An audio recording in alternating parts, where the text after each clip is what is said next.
itu kepada seluruh pada seluruh komponen yang ada di masyarakat.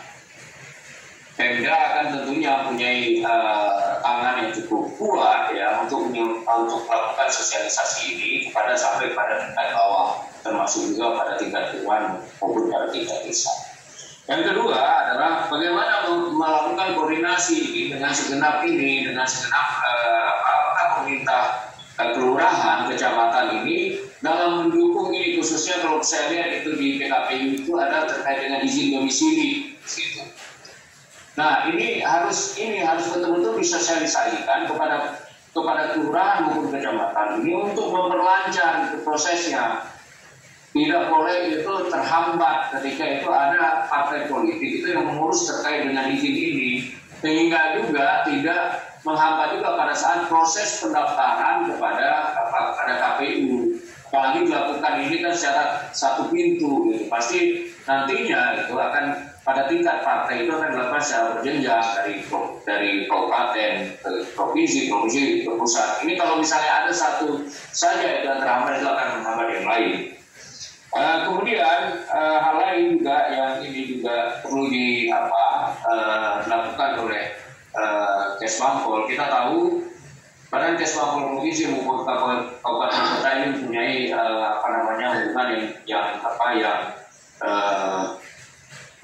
cukup baik ini selama ini dengan partai politik itu pada tingkat provinsi maupun kabupaten kota. Ini komunikasi ini perlu terus dilakukan ya kepada partai politik, sehingga ini juga bisa menstimulir ya setiap partai politik itu untuk melakukan pendaftaran partai politik itu yang tadi disampaikan oleh Pak Hashim itu tidak menunggu-nunggu itu sampai dengan akhir pendaftaran. Jadi kalau bisa itu dengan waktu yang cukup panjang itu yang diberikan oleh KPU ya, partai politik itu juga bisa harus didorong untuk segera mempersiapkan administrasinya ya, dan mempercepat juga itu proses itu penyampaian administrasi partai itu. Kalau memang itu satu pintu, berarti itu harus disampaikan itu kepada provinsi maupun kepada DPP.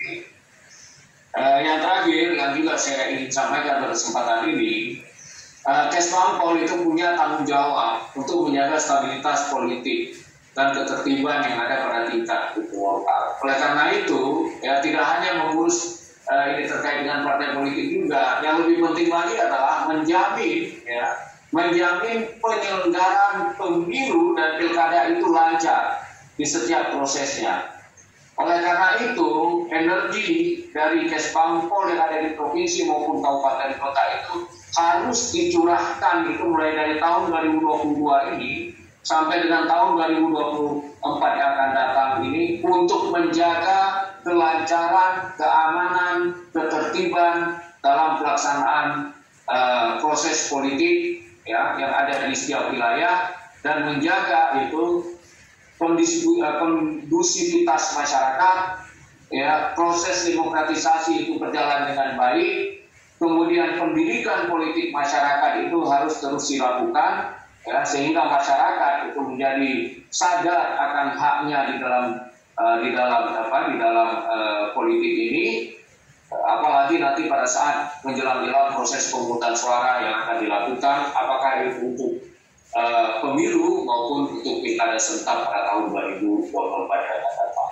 Kemudian yang terakhir juga yang harus dilakukan oleh Kesbangpol adalah meningkatkan koordinasi ini dengan segenap instansi vertikal yang ada di daerah, khususnya itu Forkopimda ya, untuk sama-sama untuk bergerak itu mulai dari sekarang itu untuk melakukan pendekatan, melakukan komunikasi dengan segenap komponen masyarakat, tidak hanya itu dengan partai politik, tetapi juga semua unsur masyarakat untuk sama-sama menjaga iklim demokrasi, iklim politik yang ada di setiap wilayah itu bisa berjalan dengan baik. Saya pikir ini beberapa hal yang perlu saya sampaikan kepada segenap Badan Kesbangpol yang ada di provinsi maupun kabupaten kota ya, untuk menjadi perhatian. Yang jelasnya kita harus mensupport itu terkait dengan penyelenggaraan pemilu ini ya, termasuk kepada penyelenggara itu yang akan melaksanakan tugasnya itu secara teknis di bidang kepemiluan. Demikian, terima kasih atas kesempatan yang diberikan. Saya kembalikan kepada moderator. Silakan, Pak.